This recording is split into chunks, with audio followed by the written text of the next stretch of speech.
Maraming nabibiyuda even at their early young age. Pwede ba silang magpakasal? Pwedeng-pwede, no? Pwedeng magpakasal ang isang nabiyuda sa ibang tao because as far as the law is concerned, single na yan. And there is no more bar, there is no more prohibition on her getting married.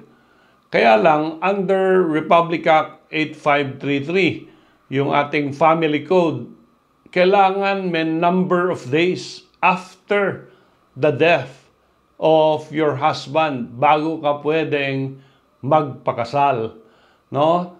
And that number of days is 301 days, no? After the death of your husband. Huwag kang gigil magpakasal, no? Baka nasa kabaong pa lang yung asawa mo, gusto mo nang magpakasal, no? So you should count 301 days after the marriage.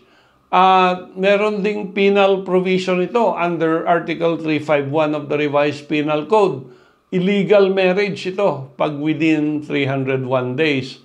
At sabi ng Revised Penal Code, any widow who shall marry, no, within 301 days from the date of the death of her husband shall have a penalty of arresto mayor and a fine not exceeding 500 pesos.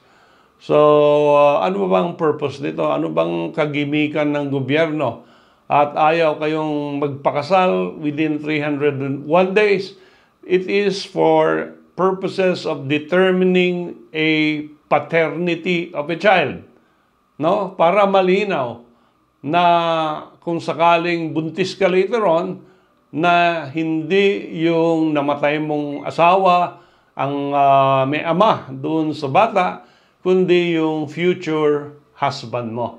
So, mga kababayan, ang magic number is 301 days.